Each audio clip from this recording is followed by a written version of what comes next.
벌써 5월 첫 주일을 맞이하였습니다. 오늘도 거룩한 주일에 각 가정에서 또 혹은 교회에 나오셔서 왕이신 하나님 앞에 예배하는 우리 귀한 성도님들 가운데 예배를 통해 주시는 하나님의 크신 은혜와 또 평강이 함께 하시기를 주님의 이름으로 축복합니다.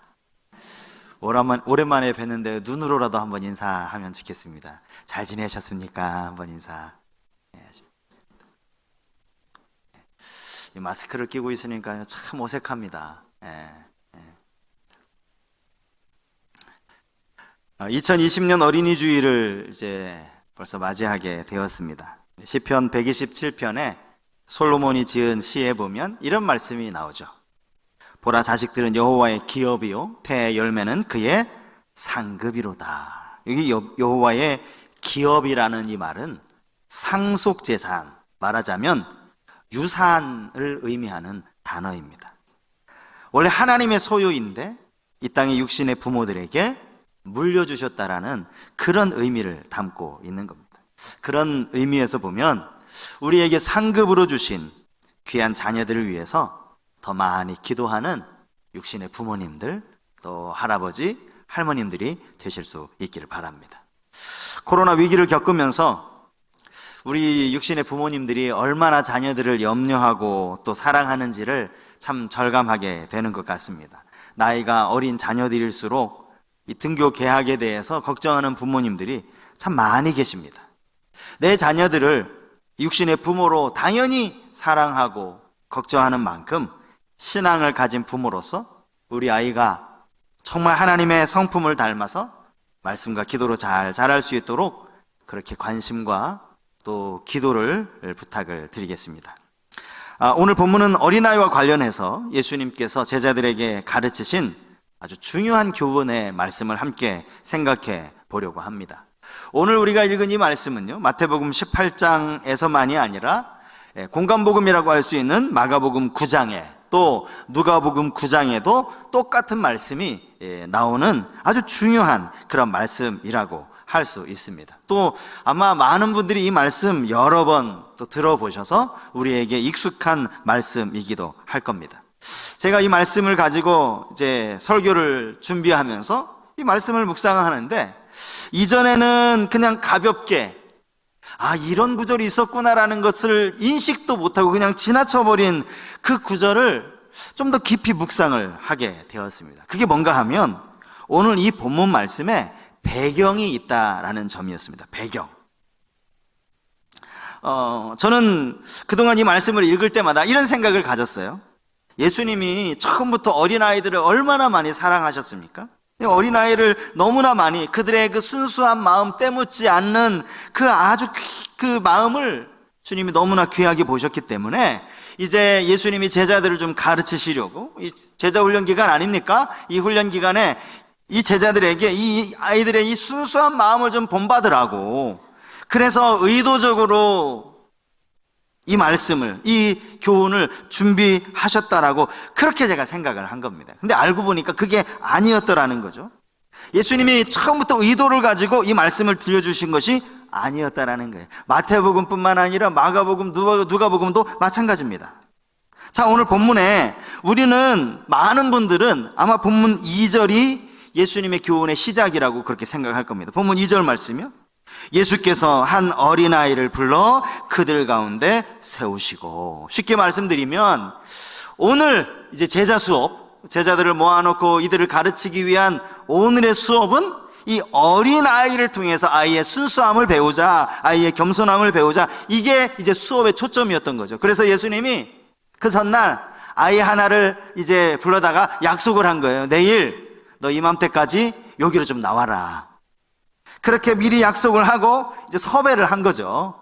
이 아이가 그 약속 시간에 제자들이 모여있는 그곳에 짠 나타나니까 이제 조용하고 예수님이 이 아이를 들어서 수업을, 교훈의 말씀을 전하신 것이 아니더라는 거예요. 그게 아니더라는 겁니다. 본문의 실제적인 배경은 1절에 나옵니다. 1절. 여러분 본문 1절 말씀 같이 한번 읽어볼까요? 1절 말씀 같이 읽겠습니다. 그때 제자들이 예수께 나와 이르되 천국에서는 누가 크니이까. 이게 본문의 실제적인 배경입니다. 제자들이 먼저 예수님께 나와서 이 질문을 던진 거예요. 그리고 그 질문에 대한 답으로 예수님이 그냥 지나가던, 미리 계획된 아이가 아니라 지나가던 그 아이 하나를 불러 세워서 그 아이를 데리고 이제 귀한 말씀을 전하셨다라는 겁니다. 사실 우리가 읽은 이 마태복음의 저자인 마태는 아마 상당히 점잖은 사람인 것 같아요. 제자들에 대해서도 참 점잖은 표현으로 본문을 기록했는데요. 사실 마가복음에 보면 그렇지 않다라는 걸 알 수 있습니다. 예수님의 제자들은요, 아마 이 문제를 가지고 상당히 오랜 기간 동안 서로 논쟁을 하였다는 것을 성경이 이렇게 가르치고 있어요. 마가복음 9장 33절과 34절 말씀이거든요. 가버나움에 이르러 집에 계실새 제자들에게 물으시되 너희가 길에서 서로 토론하는 것이 무엇이냐 하시되 그들이 잠잠하니 이는 길에서 서로 누가 크냐 하고 쟁론하였습니다. 여기 제자들끼리 서로 쟁론하였다라는 말은 서로 다투었다는 말입니다. 누가 더 크냐? 누가 더 높으냐? 이것을 가지고 서로 언성을 높이며 막 말다툼을 한 거예요. 그러니까 예수님이 너희들 무슨 얘기하고 있어? 아무 말도 못하는 거예요. 부끄러워서 죄송해서 아무 말도 하지 못하는 그런 상황이 연출이 되고 있는 겁니다. 여러분, 사실 예수님의 제자들은요, 한 사람 사실 특별히 부각된 사람들도 많지 않지만 가만히 보면 특출난 사람이 별로 없어요. 우리가 그냥 베드로 하면 12명 제자 중에 그래도 수제자였고 수제자다운 면모가 성경에 기록되어져 있기는 합니다. 너희는 나를 누구라 하느냐라는 이 예수님의 질문에 주는 그리스도시요 살아계신 하나님의 아들이십니다, 이 아주 놀라운 대답을 해서 예수님께 칭찬을 듣기도 했지만, 사실 여러분 그 시점으로부터 얼마 지나지 않아서 바로 그 자리에서 하나님의 일을 생각하지 않고 네가 도리어 사람의 일을 생각하는구나, 이렇게 사단아 내 뒤로 물러가라 무서운 책망을 들었던 사람이 역시 베드로라는 겁니다. 그가 타고난 성향이 조금은 성급하고 조금은 이 주도적이고 조금은 다혈질적이어서 이렇게 좀 드러나서 좀 튀었을 뿐이지, 사실은 오순절 성령이 있기 전까지 베드로도 다른 제자들과 별반 다르지 않았다는 것을 우리는 알 수 있어요. 그럼에도 불구하고 자기들끼리 모여가지고요, 이게 누가 더 크냐라는 것을 이 문제 가지고 서로 말다툼을 하였다고 하니 얼마나 안타까운 일입니까? 이때가 대략 언제인가 하면요, 이미 예수님이 공생애를 시작하면서 제자들을 부르시고 제자들과 함께 대략 한 2년이 뭡니까? 거의 이제 예수님이 지금 십자가를 향해 가고 계시고, 바로 이 본문 우리가 마태복음 18장을 읽었는데 17장에 가면 예수님이 벌써 두 번째 내가 너희들을 위해서 십자가를 진다, 그 비참한 십자가, 수치스러운 십자가를 내가 질 것이다, 두 번째 예수님이 지금 예고를 하신 그 상황에서도 제자들은 자기들끼리 모이면 누가 더 크냐는 그걸 가지고 막 다투는 거예요. 마태복음 11장에 보면 예수님이 이 말씀하셨거든요. 나는 마음이 온유하고 겸손하니 나의 멍에를 메고 내게 배우라. 그렇게 2년을 넘게 예수님을 따라다녔는데, 예수님이 이렇게 마음이 온유하고 겸손한 분이셨는데 그렇게 2년을 따라다녔으면 예수님 닮은 구석이 조금이라도 있어야 되는데 그들은 여전히 누가 더 크냐 문제를 가지고 싸웠다는 거예요. 본문을 가만히 보니까요, 아마 자기들끼리 싸워봐야 무슨 결론이 안 나잖아요. 누가 답을 줘야 되는데, 그래서 결론이 안 나니까 아마 예수님이라면 알려주실 거라고 예수님을 그래서 찾아간 것 같습니다. 제자들의 이 질문에 예수님의 대답은, 또 제자들이 기대했던 대답이 뭐였겠습니까? 너희들 중에 제가 더 커, 이렇게 말씀을 하신다든지, 아니면 누군가를 딱 지목하기가 좀 곤란하시면 이런 일을 하는 사람, 어떤 사람이 천국에서는 큰 자다, 이렇게 말씀을 해주셔야 하고 또 그런 대답을 기대했을 것 아닙니까? 그런데 주님은요, 전혀 예상 밖의 대답을 하십니다. 본문 3절 말씀입니다. 이르시되 진실로 너희에게 이르노니 너희가 돌이켜 어린아이들과 같이 되지 아니하면 결단코 천국에 들어가지 못하리라. 예수님이 사용하신 표현 중에 이 강조를 나타내는 부사가 오늘 본문에도 나와요. 하나는 진실로라는 말이고 또 하나는 결단코라는 말입니다. 사실 이런 부사들은요, 단어 자체가 어떤 의미를 가진 게 아니죠. 단어 앞뒤에 그가 수식하고 있는 다른 동사라든지 형용사를 더 강조해주는, 액센트를 주는 그런 효과를 가진 게 이 부사 아닙니까? 그래서 현대인의 성경으로 제가 이 구절을 찾아보니까 현대인의 성경은 이 구절을 이렇게 번역을 했어요. 내가 분명히 말해둔다. 너희가 변화되어 어린아이와 같이 되지 않으면 결코 하늘나라에 들어가지 못할 것이다. 강조가 됐죠. 분명히 말한다. 결코 들어가지 못한다. 강조가 되고 있습니다. 주님은 제자들이 생각했던 이거는 제자들이 의심조차도 하지 않았던, 내가 정말 천국에 갈 수 있을까? 못 들어가는 거 아니야? 이거조차는 수도 의심하지 않았던, 그들이 기본적으로 깔고 있던 이 전제마저도 주님이 지금 무너뜨리고 계신 거예요. 주님 뭐라고 말씀하시는 거예요? 야, 너희들 그래가지고는 아예 천국에 들어가지도 못할 줄 알아. 천국 못 들어간다는 거예요. 영어 성경에 보면 여기 never라고 하는, 결코 안 된다라는 그런 단어가 사용이 되고 있습니다. 여러분, 주님의 이 말씀은요, 이 너무 무서운 말씀 아닙니까? 너무 심각한 말씀입니다. 이 말씀에 우리 자신이 포함될 수도 있다는 사실을 우리는 기억해야 합니다. 우리가 생각지도 않았던 더 근본적인 문제들이 우리 가운데 생겨날 수 있다는 거예요. 물론 주님이 이 말씀을 하셨을 때 너희들이 지금 어떻게 해야 천국 간다, 어떤 구원받는, 또 천국 받는 기준이라든지 자격을 말씀하신 것은 결코 아닐 겁니다. 왜냐하면 우리가 다 알잖아요. 구원은, 천국은 내가 뭘 해서 가는 게 아니라 오직 예수 그리스도를 믿는 믿음, 하나님의 절대적인 은혜로 우리가 주어지는 것이라는 걸 이미 우리가 알고 있기 때문에 주님이 오늘 여기서 무슨 행위를 강조하고 이렇게 해야 너 구원받을 수 있어, 그 말씀을 하신 건 아니지만, 그럼에도 불구하고 우리는 천국 백성이라면 천국 백성답게 살아가야 한다라는 거예요. 내가 과연 천국 백성답게 살고 있나라는 것을 심각하게 돌아볼 수 있어야 한다라는 겁니다. 우리 주님이 너 결코 천국에 못 들어갈 줄 알아? 이렇게 아주 심하게까지 말씀하시면서 지금 제자들에게 교훈하시려고 하는 게 무엇입니까? 말씀하고자 하는 핵심이 무엇입니까? 그게 4절입니다. 본문 4절. 자, 우리 4절 말씀도 같이 한번 읽어볼까요? 같이 읽겠습니다. 그러므로 누구든지 이 어린아이와 같이 자기를 낮추는 사람이 천국에서 큰 자니라. 예수님께서 이 어린아이를 통해서 제자들에게 지금 가르치기 원하시는 것은요, 자기를 낮추는 것이라는 거예요.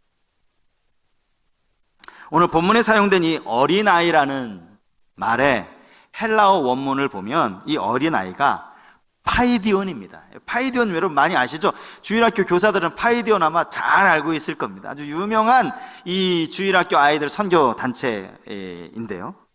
이 파이디온이라는 헬라어의 뜻을 찾아보니까 이게 갓난아기에서부터 한 7세, 그러니까 초등학교 들어가기 전 한 7세까지의 아이들을 지칭하는 단어가 파이디온이었다라고 이렇게 설명이 되고 있습니다.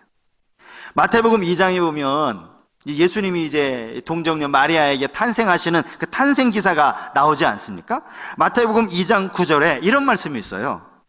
박사들이 왕의 말을 듣고 갈새 동방에서 보던 그 별이 문득 앞서 인도하여 가다가 아기 있는 곳 위에 머물러 서 있는, 여기 이 아기 위에, 이 아기가 파이디온이에요. 파이디온.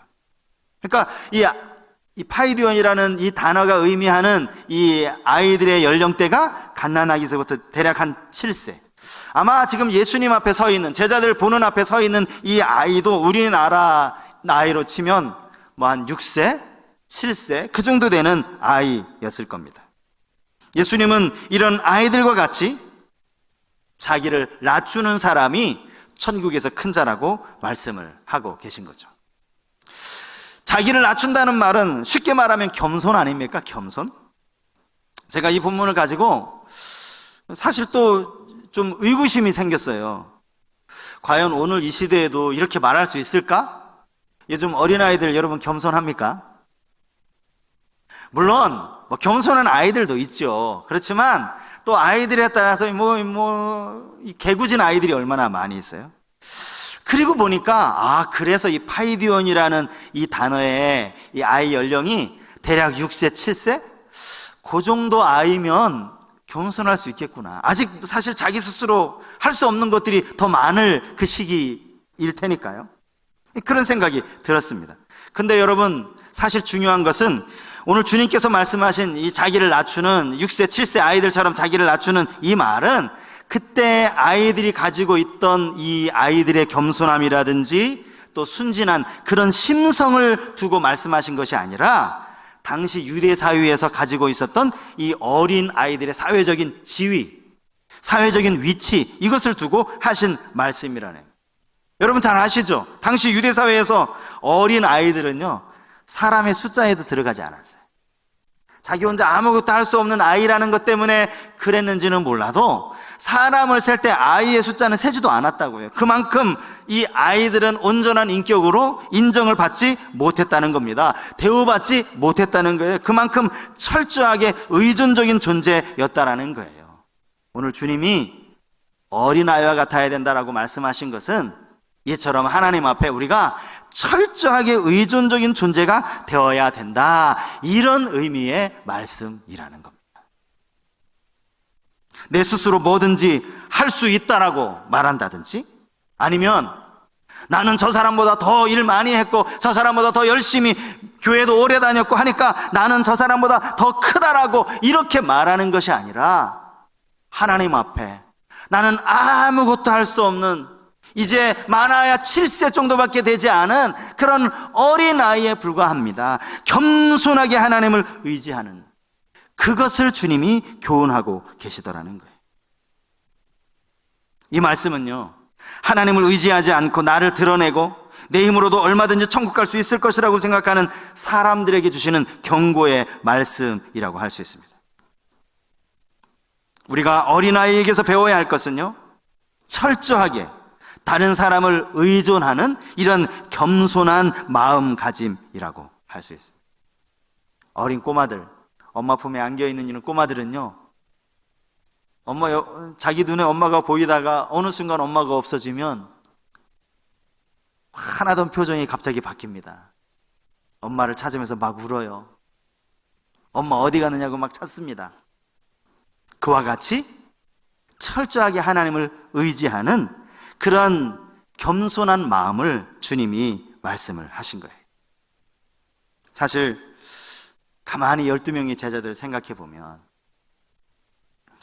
그 예수님을 따르는 사람들이 얼마나 많았어요? 그 많은 수많은 사람들 가운데 그 중에 12명으로 택함을 입었다는 것, 이것조차도 얼마나 감사한 일이에요. 예수님이 지금 이 시대에 오셨다면 저는 아마 12명은커녕 결코 예수님의 제자의 그 반열에 들어갈 수도 없었을지 몰라요. 그만큼 약하고 모자라기 때문에. 근데 12명 안에 들어갔단 말이죠. 근데 그게, 이 사실이 어쩌면 이들에게 교만하게 만들었는지도 모른다는 거예요. 여러분, 이것을 교회로 한번 옮겨와 볼까요? 교회 안에서 누가 더 크냐, 이런 문제를 가지고 서로 막 싸움을 하고 논쟁을 벌이는 사람이 있다면 누구겠습니까? 주의 종이라고 하는 목회자들이 들어갈 수 있겠고요. 교회의 중직자들이라든지, 한 교회를 너무나 오랫동안 섬겨서 정말 어렵고 힘들 때 교회를 섬기면서 힘들고 꾸준히 일 도맡아가면서 감당해왔던 그런 신실한 충성된 그런 봉사자들 아니겠습니까? 생각해 보세요. 여러분, 이 교회 안에 누가 더 크냐 문제를 가지고 막 목소리를 높일 사람이 초신자겠습니까? 이제 교회 등록한 지 얼마 안 되는 사람이겠습니까? 그렇지 않다라는 거죠. 나름대로 내가 이 교회에서 할 일을 했다, 이만큼 내가 봉사했다 라고 생각하는 사람들이 이런 위험에 처할 수 있다는 거예요. 그러므로 더욱 조심해야 할 사람들이 바로 저 같은 사람, 목회자들이라든지 교회 오래 섬기신 그러한 직분자들, 봉사자들이 될 수 있다는 사실을 우리는 알아야 됩니다. 여러분, 주님을 알면 알수록 우리는 주님의 그 겸손함을 더 본받아야 하지 않겠습니까? 주님처럼 아이고, 내가 이렇게 평생 교회에 섬긴 거 그거 주님이 다 은혜 주셔서 한 거지. 내가 뭘 했나? 내가 이렇게 귀한 직분을 받은 거 이게 뭐 정말 나는 너무나 송구한데 하나님이 다 나를 불쌍히 여기셔서 이렇게 복을 주신 거지. 더 겸손해지는 그 모습이 오늘 어린이 주일에 주님이 어린아이 한 명을 세우시고 우리에게 주시는 교훈이라는 사실입니다. 주님은 더 나아가서 이 작은 자 한 사람이라도 그를 업신여기거나 실족하게 해서는 안 된다고 그렇게 교훈하고 계십니다. 본문 6절 말씀을 한번 보시겠습니다. 누구든지 나를 믿는 이 작은 자 중 하나를 실족하게 하면 차라리 연자맷돌이 그 목에 달려서 깊은 바다에 빠뜨려지는 것이 나으니라. 여러분, 여기서 실족하게 한다라는 이 말은요, 넘어지게 한다, 또 믿음을 떨어뜨린다, 이런 의미로 사용이 되었다는 겁니다. 어린 소자, 작은 한 사람 실족해 만들면 차라리 연자맷돌을 목에 걸고 바다에 빠뜨리는 것이 더 낫다는 거예요. 본문 10절 말씀은 또 이렇게 말씀하고 있어요. 삼가 이 작은 자 중에 하나도 업신여기지 말라. 너희에게 말하노니 그들의 천사들이 하늘에서 하늘에 계신 내 아버지의 얼굴을 항상 배옵느니라. 사실 여기 10절 말씀도 이게 거슬러 올라가면 예수님의 제자들이 던진 그 질문, 천국에서 누가 큽니까? 그 질문에 대한 대답이라고 할 수 있습니다. 오늘 이 본문에 마태복음 18장의 병행구절로 제가 아까 누가복음 9장 말씀도 있다라고 말씀을 드리지 않았습니까?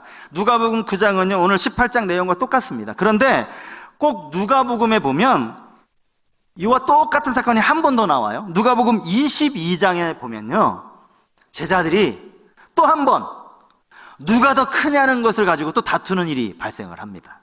자, 누가복음 22장 24절 이하의 말씀을 제가 한번 읽어드리겠습니다. 또 그들 사이에 그중 누가 크냐 하는 다툼이 난지라. 예수께서 이르시되 이방인의 임금들은 그들을 주관하며 그 집권자들은 은인이라 칭함을 받으나 너희는 그렇지 않을지니 너희 중에 큰 자는 젊은 자와 같고 다스리는 자는 섬기는 자와 같을지니라. 여기 왜 제자들이 또 누가 크냐라고 서로 다퉜는지 그들 제자들 내면에 있는 속내를 예수님이 지금 드러내주고 계신 거예요. 그게 뭐냐 하면, 누가 더 크냐라는 이 말은 내가 군림하고 싶어 하는 거예요. 이방인의 집권자들처럼 내가 군림하고 싶어 하는 거예요. 세상의 임금들처럼 말이죠. 여러분, 세상의 큰 자로 군림하게 되면 자연적으로 따라 나오는 결과가 뭡니까? 작은 어린아이들을 업신여기게 되는 거죠. 내가 왕인데 저 조그만 소자에 대해서 관심 갖겠습니까? 업신여기게 된다라는 겁니다. 하지만 주님은 그 작은 자에 대해서 아까 읽어드린 말씀이요, 그들의 천사들이 하늘에서 하늘에 계신 내 아버지의 얼굴을 항상 배옵느니라. 여러분, 결코 무시해서는 안 된다는 거예요. 이 작은 아이들, 어린 꼬마라 할지라도 하나님의 특별한 관심과 하나님의 특별한 보호와 하나님의 특별한 사랑을 받고 있다라는 거예요. 그들을 어떻게 업신여깁니까? 오늘 성경은 이 어린이 주일을 맞이하면서 이런 어린 아이들의 그 겸손함, 나는 아무것도 못합니다, 오직 주님만이 하실 수 있습니다 라고 의존적인 이 믿음도 본받아, 이 심성도 본받아야 하지만 교회 안에 군림하려고 하는 마음, 작은 자를 업신여기려고 하는 그런 마음조차도 버려야 한다라고 주님은 우리에게 가르치고 계시는 겁니다. 사실 예전에 예수님 당시에는 어린아이를 숫자로 세지도 않았지만 요즘은요, 가정의 막내 아들이 왕 아닙니까? 왕. 그죠? 요즘은 어쩌면 과하다 싶을 만큼 자녀들을 사랑하는 이 부모님들이 참 많이 계십니다.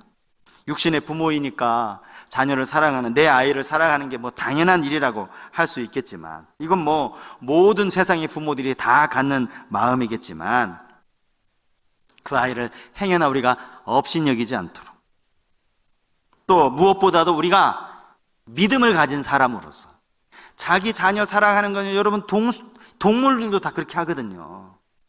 우리가 믿음을 가진 사람으로서 단순한 본능에 의해서가 아니라 그 아이들을 신앙 안에 잘 양육하는 것. 우리가 그런 말 많이 하죠. 아이들의 마음은 하얀 백지와 같다. 그래요. 어린 꼬마들의 마음. 제가 얼마 전에 요즘 이제 하루에 2번씩 코로나 감염에 대해서 이렇게 브리핑을 하잖아요. 5월 시작하는 날이었나? 어린 꼬마들이 이제 질문을 던지는데 그 질문이 얼마나 순수한지. 코로나 감염되면 내 친구 생일 잔치에 가면 안 돼요? 막 이런 걸 질문을 하는 거예요. 얼마나 순수한지. 그 순수한 아이들, 백지와 같은 그 아이들 마음속에 우리가 밑그림으로 그려야 되는 게 있다는 거예요. 신앙 가진 부모님들. 뭘 그려야 될까요? 하나님의 사랑. 십자가의 은혜를 밑그림으로 그려주되 금방 지워지는 그림이 아니라 아예 새겨서 지워지지 않는 그런 그림을 그려주는 것이 이 땅의 부모의 책임이라는 사실입니다. 오늘 어린이 주일을 맞이했습니다. 교회에서 이 아이들을 예전 같으면 좀 정말 축복해주고 다양한 행사를 해야 될 텐데 그렇게 하지 못해서 너무 아쉽지만 오늘 이 말씀을 통해서 우리가 2가지 마음에 이 교훈을 심었으면 좋겠습니다. 저 아이들처럼 나도 하나님 앞에 정말 겸손하게 철저하게 하나님을 의지하는 의존적인 믿음으로 살아가게 하옵소서. 그리고 그 순수한 마음 속에 그들을 업신여기지 않고 그들에게 십자가의 사랑을 심겨주는 우리 부모님들 다 되실 수 있기를 주님의 이름으로 축복합니다. 오늘 제가 이 찬양을 선곡을 했는데요. 나 무엇과도 주님을 바꾸지 않으리 라는 제목의 찬양입니다. 아주 순수한 찬양이에요. 주님 사랑해요. 온 마음과 정성 다해. 여러분 가사를 생각하면서 우리 이 찬양 함께 부르고 또 우리 자녀들을 위해서 기도하는 시간을 갖도록 하겠습니다.